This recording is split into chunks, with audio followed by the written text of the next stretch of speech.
وحويا وحكلوا أرمها كم إذا هالكن ما أنت للسوقيمي إن دائما رير كلقوا لها غار كم إذا هالكن لقوا بحيو وحويا مج وحويا لقوا لها ينال وريتشيو سيدا ضياش وحويا هوش أجري دوران إلى مركز سبحانه وتعالى ومال وناسن وجمعه وحويا بركيسن ويكون شرط ساعات حويا دعاء الله قبله إلهي سبحانه وتعالى هاي نقدر قوة وحويا سيدا هلك أوتشوجنو أن وكل صرنا هاي قوة شندا الله كوكل سبحانه وتعالى إلهي نقدر سبحانه وتعالى قوة لود من دافه فضل جمالك كانوا ليه هاي ومال معلمها كلا كشر وحويا كفل بدن إلهي سبحانه وتعالى مره إن هاي السرو قوة الدنيا قوة آخرة إلهي سبحانه وتعالى وحين ودي سنة إن خير الدنيا مد آخره وحين نكمل نقول إن عذاب الدنيا مد آخرة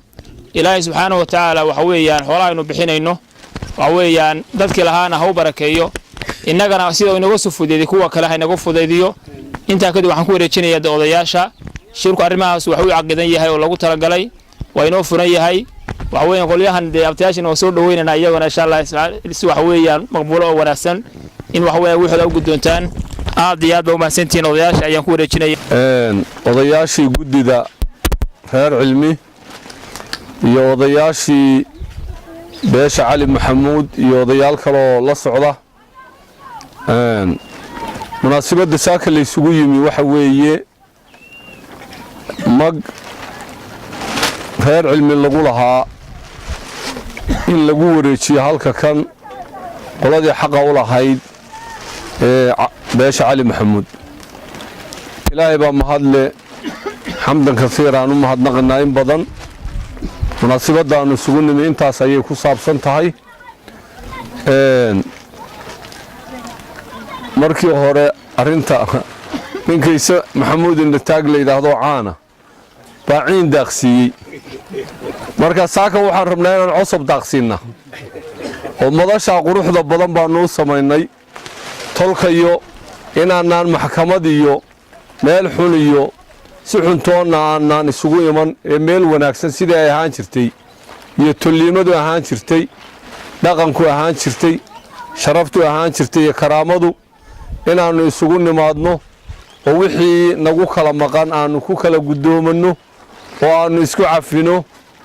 oo hadii badkale wixii hore nagu kala tagay wax kasta waxa noqotay ama xariga ha noqoto ama xabsi ha noqotay maanta waxa weeye cafi iyo saamax dood la'aan iyo naqlaan ayaanu halka kan iyo toliimo iyo qalbi furan baanu isugu nimi wixii ay lahaayeenna aanu ku wareejinayna tolkayana wixii aanu ka tirsanay baa annaga cafis bay saaka naga yihiin iyaguna waxaanu ka codsanaynaa hadiiba kulli maktuba raagtayo waxa la yiri war meesha geelka dhiban baro kuleylka waxa ka keenay dhariga waa kar baa la yiri kulli waxa arrimaha kalifina sababteeda de waxbaanu kuleena inkastoo inay halka nala gaadho aynan ahayn haddana kulli waa garowsiinahay marka ilaahay baa mahad leh maanta mar haddaanu qalbi san iyo niyad san isugu nimi marka ugu horeysa waxaan u mahad celinayaa ilaahay khayr ha siiyo qurba joogta reer cilmi ee ka soo qayb qaadatay arintaas ee la'aanteen maanta ayna suurowdeen haddaynan iyagu jirin in aanu golahan quruxda badan isugu nimaadno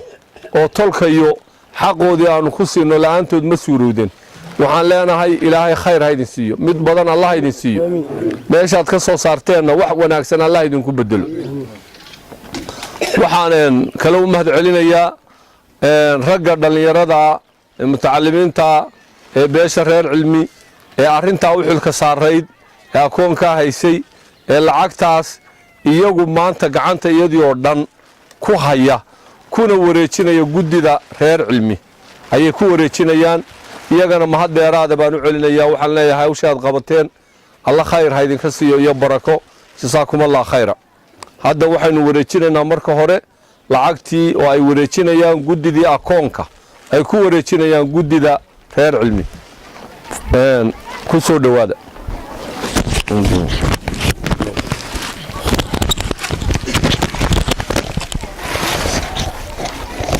بسم الله الرحمن الرحيم الحمد لله رب العالمين إلهي بمهضله إله مضشن قرحون iskugu keenkeeno inoo idmay inay fadligiisa iyo manigiisa iyo karamkiisa inoogu suurto gasho shaqo dhamaystir iyo u baahnaydna inoo suurtageliyey si qurxoon inay inoogu qabsoonto waxaan mar kale u mahad celinayaa oo aan ilaaweyn suuga qayb qaatay ama u abaabulay iskugu dabariday hawshaas maanta aan u joogno madasheeda aan joogno boqor Khadar Ali Jaamac oo ahaa baalashay ku duulaysay waxaan kaloo u mahad celinayaa dhammaan dadkii ka soo qayb qaatay ee ahaa qurbo joog u badnaa qolqol joogna lahaa waddanka raggii joogayna lahaa waxaan leeyahay ilaahay miisaanka xasanaadka haynii saaro waxaad qabateen hawl aan la'aantiin qabsoomi lahayne ilaahay miisaankiina xasanaadka saad akoonka adduunka u dhigateen akoonka aakhirana ilaahay haynigu daro hayniguna cusleeyo waxaan kaloo u mahad celinayaa beelweynta cali maxamuud oo hawshan ku guddoonsiinayno ama guddiga guddoonsiinayaan waxaan leeyahay waxaan ku wareejinayaa maanta annagoo ah guddida akoontiga oo dhan raggii cabdi yuusuf iyo isxaaq halkan dama fadhiya isxaaq cabdi awke oo ah guddidii waxaan ku wareejinaynaa lacag dhan 19,500 inta kale harsanna waa ku wareejin doonaa laakiin waa inta hadda la wareejinayo waxaan ku wareejin doonaa guddida joogtada ee reer cilmi iyo odayaasha adeeradayada waxaan leenahay lacagtaas wayna soo gaadhay waana wareejinay sidii aad noo idmateen waan u wareejinay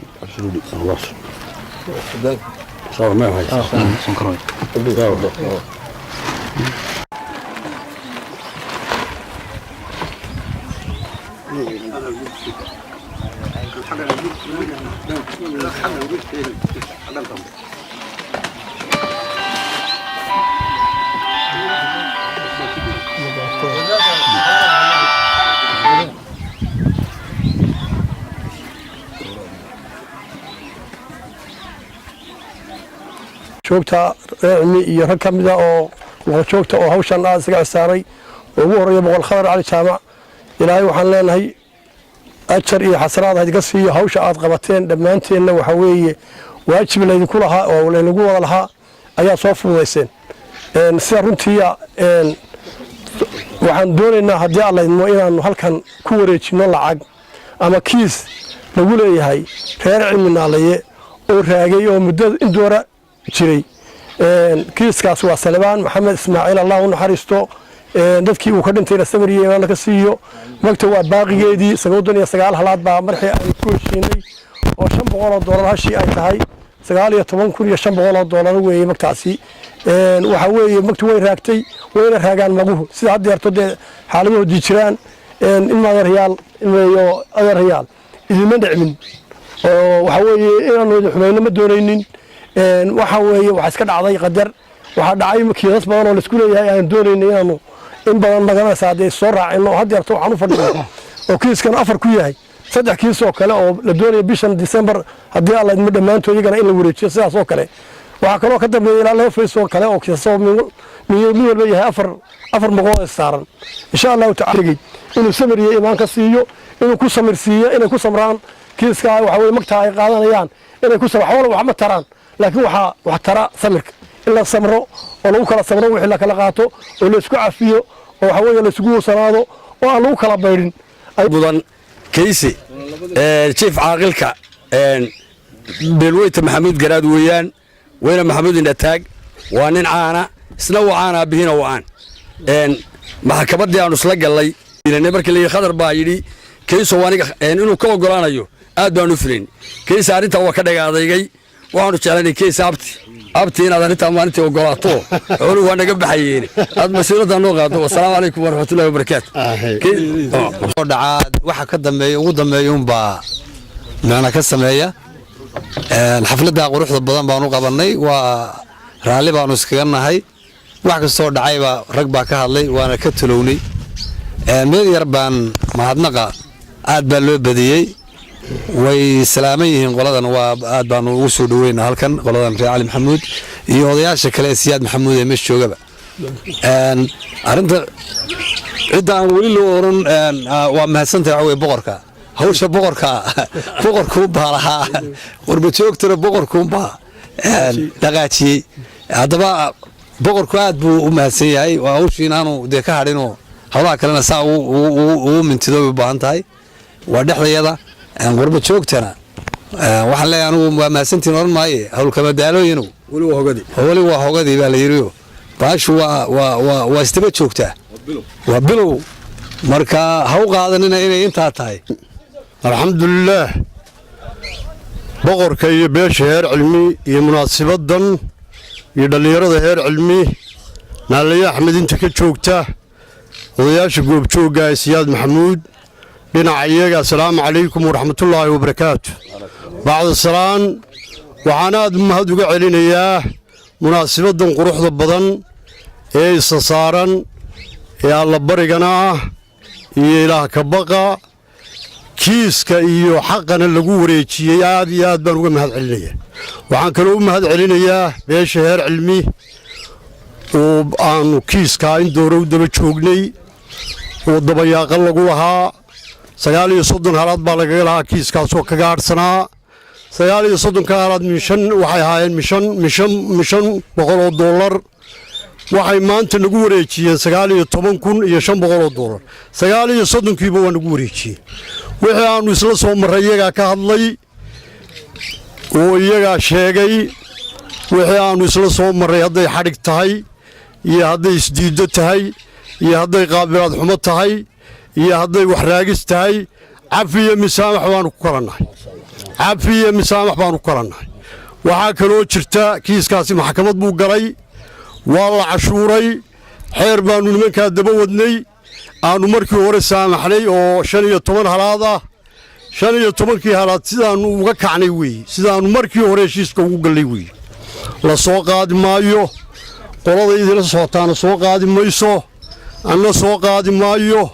kiiskaa si sharaf badan oo qiimo badan habaraagu si sharaf badan oo qiimo badan oo xalaala oo golo leh oo siyaad maxamuud oo dhan goobjoog ka yahay baana loogu wareejiyey annana waa la wareegnay waxaa intaa dheer ilma adeerayaal heer cilmi ama naalaye axmed aniga iyaga ay dhalay waxa ay sheegayaan haddeer sheegeenna waa runtood waa ku sameeyey waa xidhxidhay kiiskaa waa ku gidhaashi waa ku caayay waa kula dagaalamay aad iyo aad baanu maanta isugu saamaxnay arrintaa markay iga dhagaadaygeen ee kiiskii iiga soo bixi waayey ee muddo doora aan daba joogay markiiba kiisku bixiya la isuguma ciil qabo yaan waxba idinku raagi iska bixiya kiisaska sida aad maanta noo siiseen inta hadhayna u bixiya rag la yaqaan baad tihiin rag laandheeraa baad tihiin rag xoolale baad tihiin rag guurtiyaad tihiin shirka salaanta islaamkan ku salaamaya salaan ka bacdi mahad ilaahay baa iska leh waxaana mahadsan oo aad iyo aad u mudan beesha reer cilmi ee qaabilaadan samaystay ee gogoshan dhigtay ee alaabadan lala kala wareegayo soo diyaarisay siiba dee raggii horeba yidhi iyo boqorka iyo guddida khadar cali jaamac iyo guddidiisa iyo reer cilmi oo dhan iyo qurba joogta annaga iyo reer cilmina soo kala furatay nimankii dalka joog nimankaasi niman adag bay ahaayeen oo nagu noqdeen waxaa odagu caaqilku sheegayey waa dhex mareen qurba joogta sidaa samaysay waad bay magta halkan saaka qiimaha leh ee sharafta leh isugu wareejiyey waxaanu u qiraynaa inay yihiin labadooda dhinacba tolgoba waayo markaan taa leeyahay waxa weeye waxa kaad ku kala caabateenna waa wax rag israba oo toli isku sameeyo uune wax kale sii fog ma ahayn xadhig iyo hadal iyo dee raggu hadduu tol uusan ahayn maba wada hadleen ismana xidheen taasi labadiina dhinacba waad ku mahadsantihiin qolada magtii wixii ku harsanaa bixisana way ku mahadsan tahay waxaana ilaahay uga baryaynaa sidaa kuwii bixiyeyna meeshii ay ka soo saareen wax ka badan ilaahay ha ugu bedelo kuwa qaatayna ilaahay ha u barakeeyo nimayow tol baa tihiin wanaag baad isu sheegateen tolnimadaana leh wixii kala cabatin ahaana waad iska raalligeliseen waxaana filayaa kolley dee waxaad horseedeen qoladiinna cilmi naaleeye in magta laysku siiyo geed qurux badan oo gobeed dee waxay la tahay siyaad maxamuud bay u bilaabaysaa dhulbahantana waa wada gaadhi doontaa oo waxaa loodhaya war halkii berigeeda labadaa qole ku kala qaateen oo kale aan ku siino waxa la geel haddii la dabco in awr lagu darana awrkaa la calaamadiyaye awr kale oo badan lama daba eriyo dee haddaad boqor tidhaahdeen anigiiyo hurre iyo dadka kale aad bacbaacinaysaanee daba wadaana dee horta ka daayo taasi mucaaradad bay noqonaysaa waxaa leeyahay taasina waa kaftane dee ha laga daayo ilaahayna waxaan inooga baryayaa inuu sida xaqu ku jirayna waafajiyo nugaal haddaynu nahay ama maxamuud garaad baan nahayna war waa layna xantaa oo waxa laynagu xantaa nimankaasi marka wax lagu yeeshay dhabarkay jeediyaan middaa beri wuxuu noogu maahmahay ninbaa beri la xafladdii aannu isugu nimi annaga iyo tolkay waad maqlayseen sida ay ku dhammaatay wixii ka dambeeyana ilaahay wanaag ha noogu dhammeeyo idamka ilaahay sharaf weyn iyo karaamo weyn bay noo tahay maanta in siyaad maxamuud halka isugu yimaado oo haddii bakriye isku cafiyo ilaahay baa mahadleh arrintuna waa sidii keysha u sheegado waa lexejecla un wixii dee laysku hayey lexejeclada laftigeedu dee waa ma dhib yaro oo ninbaa waxaa la yidhi waad lexejeclo badan tahay markaasaa wuxuu yidhi waa lexejeclo badnaay laakiin mid baa iga sii lexejeclo badan oo muxuu ahaa baa la yidhi kii iga seexday baa iga sii lexejeclo badan buu reer cali maxamuud iyo reer cilmi labadaba lexejeclo ayaa horta lagu tilmaamaa oo xagga lexejeclada labadeennaba dhulbaanta waa inagu naanaysaa laakiin hadda waxaa dee caddaatay in reer cali maxamuud sii lexejeclo badan soo cad gartay ma kii xudhay unbaa iga sii lexejeclo badan taasina waa kaftakaa weeye kayse cafi iyo niyad bay arrintu ku dhammaatay waxaan ku gebagabaysanaynaa shirkeenna kan iyo madasheenna quruxda badan dhammaanteenba haddaynuba nahay gobolka sool dhibaatooyin badan baa dhex yaalla cid u maqanina ma jirto waxaa leeyahay cidina uma maqna ceello uma qodna raggeenna kan iyo rag la mida ayaa xilkaasi saaran yahay gobolkeenna ka taagan taladeeda iyo ducadeedaynu leenahay marka ilaahay gobolkeenna ha inoo aslaaxiyo ilaahay gobolkeenna gobol nabadeed ha ka dhigo gobol gobeed ha ka dhigo gobol barwaaqiyo horumar allah ha inooga dhigo ummaddeenna ilaahay waxaan ka baryaynaa inaynu iswada cafino inteennan maanta isu timi ma iswada cafinay saamaxnaakum wax allaale waxaan isu qabnaa ma jirto waa iscafinay ilaahu adna nacafi ilaahu nacafi ilaahu nacafi ilaahu nacafi waxaannu idinka codsanaynaa markaad maqantihiin iyo markaad joogtaanba iyo salaadaha dhexdoodaba waxaannu tashannay oo aannu maanta guddoonsannay reer cilmi halkanna isugu wada imanayaa shirka kan haddii rabbi idmo waad aragtaanoo boodhkaa waxaa layahaa shirka horseedka nabadda ee beesha cilmi naalaye marka magacaasuu leeyahay shirku muhiimaddiisuna waxa weeye sidii ummadda looga xaq bixi lahaa in xaqaana lagu leeyahay ilaahay noo fududeeyo baannu idinka codsanaynaa inaad qaa'ibka ducada qaa'ibka baa le waa maqbuula noogu soo ducaysaan idamka ilaahay haahey idinkana khayr iyo barakaannu idinku ognahay dhammaanteenna saamaxnaakum